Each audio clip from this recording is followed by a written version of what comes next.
नमस्ते। The Bihar teacher history maker, मेरा mobile मेरी शिक्षा हैशटैग एक्टिविटी के मंच पर आप सभी का स्वागत है। पुनः मैं डॉक्टर संजीव कुमार आपके बीच उपस्थित हूं। आज हम लोग पुनः सीटेट के कोर्स को आगे बढ़ाते हुए लैंग्वेज लर्निंग और एक्विजिशन में सब टॉपिक का डिस्कशन करने के लिए मैं आपके सामने उपस्थित हूं। आइए हम लोग देखते हैं वो कौन सा टॉपिक है। वो टॉपिक है प्रिंसिपल्स ऑफ लैंग्वेज टीचिंग। प्यारे दोस्तों, जैसा हम जानते हैं कि लैंग्वेज लर्निंग के अंतर्गत टीचिंग एक पोर्शन हुआ करता है जो कि सिस्टम के साथ बच्चों को कोरिलेट करना होता है, जोड़ना पड़ता है। तो क्या प्रिंसिपल है, वो कौन कौन से सिद्धांत हैं, आइए हम लोग जानते हैं। इंग्लिश लैंग्वेज जैसे बच्चे क्लासरूम में पढ़ने के लिए आते हैं, वो रूरल एरिया से भी वो आया करते हैं, तो उनको इंग्लिश एक भय जैसा माहौल लगता है। तो कैसे उनको अपने लैंग्वेज के साथ जोड़ें? तो फर्स्ट टर्म है प्रिंसिपल ऑफ मोटिवेशन। बच्चों को मोटिवेट करना होगा, बच्चों को इस सब्जेक्ट के प्रति इंटरेस्ट जगाने की जरूरत है, इस लैंग्वेज के प्रति इंटरेस्ट जगाने की जरूरत है। तभी वो बच्चे उसके तरफ अपना रुख बढ़ाएंगे। Next one is principle of habit formation. इस लैंग्वेज को अगर सीखना है तो सीखने के लिए हैबिचुअल होना पड़ेगा, अपने दैनिक जीवन में उसको उतारने की जरूरत है, regular day to day life में यूज करने की जरूरत है।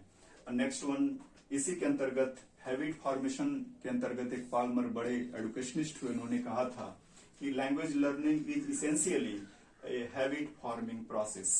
This is a habit forming process. हम लोग हैबिट फॉर्मिंग प्रोसेस को यूज करके हम लोग इसेंशियली डेवलप कर सकते हैं उस लैंग्वेज को और उस लैंग्वेज की तरफ इंटरेस्ट जगा सकते हैं। Next one is principle of imitation. ये मेथड हम लोग जानते हैं कि जैसे बचपन से बच्चे बड़े होने लगते हैं तो बच्चे नकल करने की उसमें एक नेचुरल क्वालिटीज हुआ करता है, अपने माँ से, अपने फैमिली से, अपने परिवार से, अपने कल्चर से, अपनी संस्कृति से वो ढेर सारा चीजों को एक्वायर करके इमिटेट करते हैं और अपने जीवन में स्वीकार करके उसी को जीना शुरू कर देते हैं। तो इमिटेशन अगर इस लैंग्वेज के साथ हो तो फिर ऐसा एक माहौल क्रिएट किया हुआ हो तो बच्चे बेसिकली कम समय में काफी डेवलप कर सकते हैं, इसलिए ये टर्म बहुत इंपॉर्टेंट है। Next one is principle of oral approach. तो ऑरल अप्रोच के बारे में कहा गया कि this is a quickest way of learning. अगर हम लोग बच्चों को थोड़ा थोड़ा बोलने के लिए हमेशा मोटिवेट करें, हम भी उनके साथ इंग्लिश लैंग्वेज में कन्वर्सेशंस करें, तो this oral approach, this is the quickest way of learning. हम लोग काफी कम समय में अपने टारगेट को प्राप्त कर सकते हैं। अगला हम लोग देखते हैं कि this is a principle of practice and drill. तो प्रैक्टिस के बारे में अलेक्जेंडर पोप का एक स्टेटमेंट था कि practice maketh a man perfect. A second one is drill. Drill that means repetition of that particular work.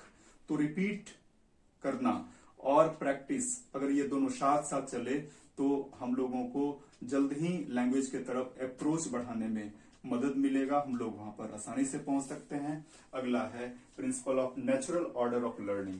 Natural order of learning के अंतर्गत हम लोग 4 टर्म्स को जानते हैं। ये 4 लैंग्वेज स्किल्स है, जिसका नाम है LSRW, listening, speaking, reading and writing.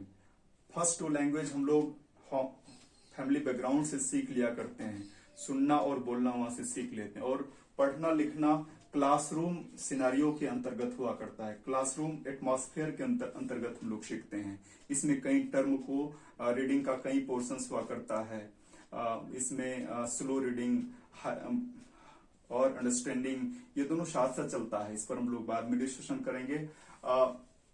अगला है प्रिंसिपल ऑफ सिचुएशनल अप्रोच। जब हम लोग इंग्लिश लैंग्वेज का डिस्कशन क्लास में करते हैं तो सिचुएशन क्रिएट करना होगा। वहां पर हम लोगों को कई ऑब्जेक्ट का सहारा लेना होगा, कुछ पिक्चर्स, गेस्चर, पोस्टर्स और एक्टिविटी, ये सारा हमें काफी कोऑपरेट करेगा, काफी मजबूत करेगा अपने लैंग्वेज को, बच्चों को इफेक्टिव क्लासरूम टीचिंग के अंतर्गत। नेक्स्ट वन है प्रिंसिपल ऑफ रेडीनेस। हम लोगों को रेडी होना है बच्चों के साथ, बच्चों को भी रेडी होना है, तो हम लोगों को कुछ इंटरेस्टिंग एक्टिविटी को कंडक्ट करना है, ऑडियो विजुअल डिवाइसेस का यूज करना है, ताकि बच्चे उनके साथ खो जाए और उनके साथ मतलब रम जाए। गेम्स एंड एक्सरसाइजेज, कई छोटे छोटे एक्सरसाइजेज को करके, गेम्स, स्पोर्ट्स, क्विज, ये सारा एक्टिविटी अगर हम लोग करते हैं बच्चों के साथ, वर्ड गेम्स करते हैं, तो बच्चे इंटरेस्ट करना शुरू करेंगे और कई मेथड से, कई वे ऑफ एक्टिविटीज से वो बच्चे सीखना शुरू करेंगे। अगला है principle of exposure to the language. तो इस एक्सपोजर के अंतर्गत ऑडियो विजुअल डिवाइसेस का यूज कर लेंगे।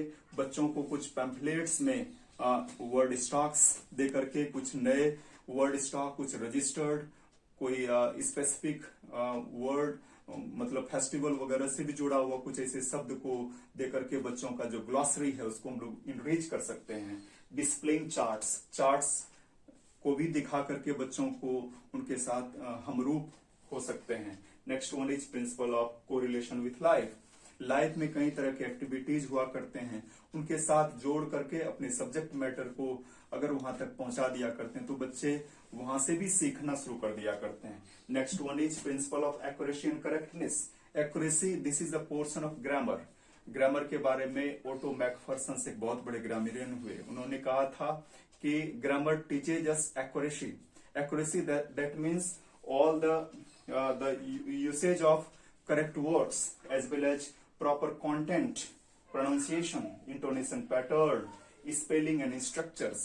All these are very important if we want to write correct language, if you want to speak correctly, then all these things must we use in our daily life.